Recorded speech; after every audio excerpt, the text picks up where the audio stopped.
রুবায়েতে ওমর খৈয়াম। ওমর খৈয়ামের কিছু উক্তি পড়ছি, যেগুলো কাজী নজরুল ইসলাম দ্বারা অনুবাদকৃত।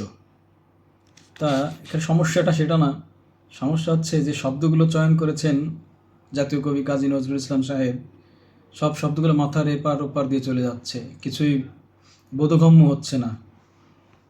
তো একটু শোনাই আপনাদের। ওমর খৈয়াম বলেন, আত্মা আমার, খুলতে যদি পারতিস এই অস্থিমাস। আত্মা আমার, খুলতে যদি পারতিস এই অস্থিমাস। মুক্ত পাখায় দেবতা সম পালিয়ে যেতিস দুরাকাশ। আত্মা আমার, খুলতে যদি পারতিস এই অস্থিমাস। মুক্ত পাখায় দেবতা সম পালিয়ে যেতিস দুরাকাশ। লজ্জা কি তোর হলো না রে, ছেড়ে ওই জ্যোতির্লোক। ভিনদেশি প্রায় বাস করতে এলি, ধরার এই আবাস।